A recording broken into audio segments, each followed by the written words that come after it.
वो भाग ही रहा था कि अर्जुन टाइम पर लौट आया, सीधा एक उड़ती हुई किक मारी और विक्रम नीचे जा गिरा। इसके बाद तो मुक्कों की बरसात शुरू हो गई और विक्रम की हालत बजती हुई घंटी जैसी हो गई।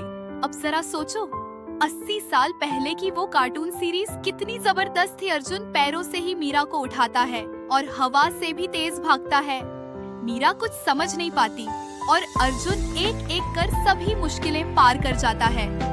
वो एक हथियार लकड़ी के खंभे पर इस तरह फिट करता है कि दूर से भी निशाना सीधा लगता है। अगर ये सब तुम्हें आसान लग रहा है तो अब असली मजा आने वाला है। विक्रम तक डर से कांपने लगता है, मगर वो चालबाजी का उस्ताद है। उसकी आंखों से ही पता चल जाता है कि दिमाग में कुछ चल रहा है। वो एक कोने में जाकर असली पालक की डिब्बी बदल देता है, जमीन से घास उठाता है और नकली डिब्बा बना लेता है।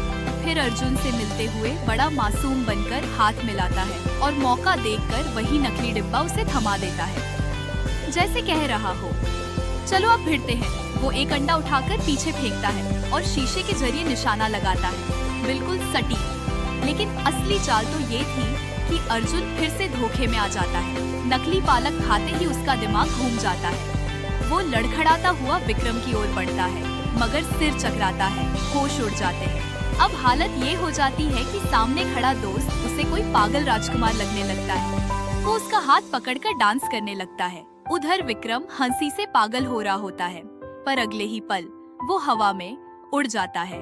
उसका चेहरा अजीब शक्लों में बदलता है और अब वो भी भ्रम में चला जाता है। उसे मीरा एक जंगली हिरन लगती है और वो भी उसके साथ नाचने लगता है।